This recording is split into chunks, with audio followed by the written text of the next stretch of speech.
ಬೆಳಗಿದ ಜಗನ್ಮಾತೆ ಎಂಬ ಎರಡನೇ ಅಧ್ಯಾಯ ಸಂಪೂರ್ಣವಾಯಿತು.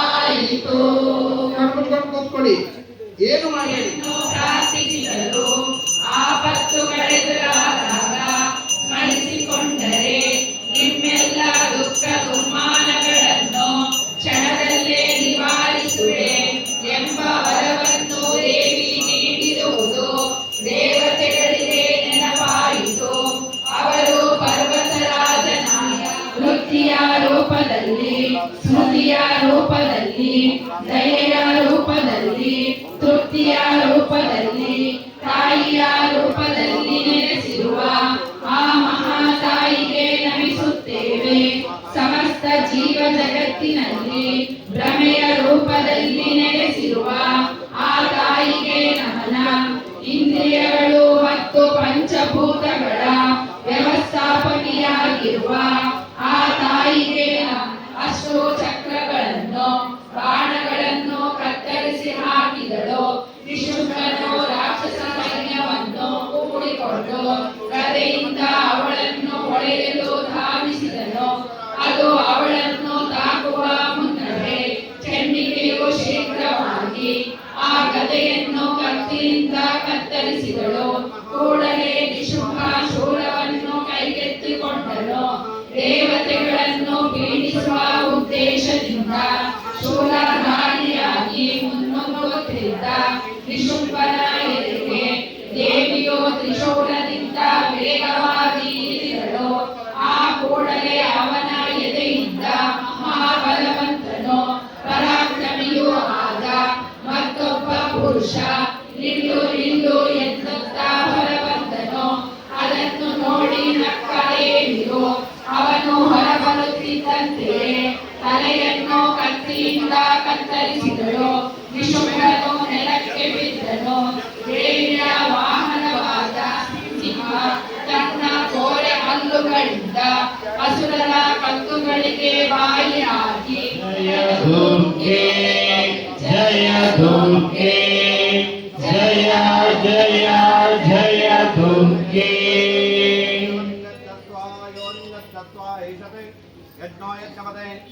सूक्तवाक सुवीर स्वाहा देवा गातुविदो गातुं विद्वा गातुविदमनसत्पदैमन्नो देवा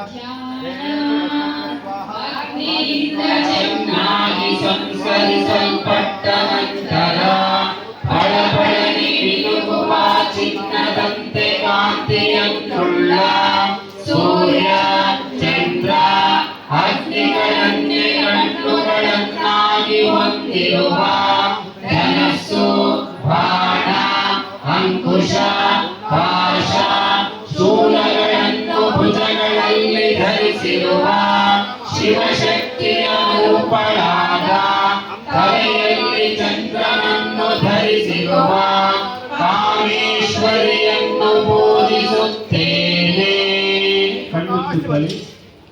ನಮಸ್ತೆ ಹರಸೆ ನಾಶವಾಯಿತು ಶುಂಭ ಸಂತತಿ, ಸಹಜವಾಯಿತು ಪ್ರಕೃತಿ.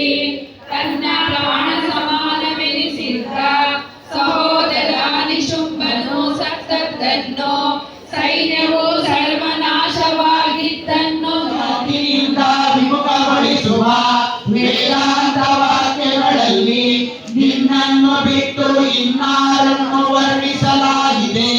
ಮಹಾನಗರಾದ ರೂಪವು ಮಮಕಾರಯುಕ್ತವೂ ಆದ ಸಂಸಾರವೆಂಬ ಹಳ್ಳದಲ್ಲಿ ಈ ವಿಶ್ವವು ಭ್ರಮೆಯಿಂದ ನಿರಂತರವಾಗಿ ಸುತ್ತುತ್ತಿದೆ. ಇದಕ್ಕೂ ಮಾಯಾ ಸ್ವರೂಪಿಣಿಯಾದ ನೀನೇ ತಾನೇ ಕಾರಣ. ಹೇ ದೇವಿ ಪ್ರಸನ್ನಳಾಗು. ನೀನು ದೈತ್ಯನಿಂದ ನಮ್ಮನ್ನು ರಕ್ಷಿಸಿದಂತೆ ಮುಂದೆಯೂ ಶತ್ರು ಭಯದಿಂದ ನಮ್ಮನ್ನು ಅನವರತ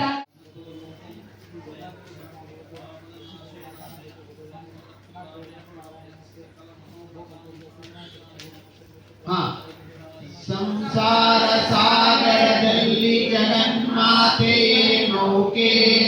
ದೇವತೆಗಳ ಸ್ತುತಿಯಿಂದ ಸಂತೋಷಗೊಂಡ ದೇವಿ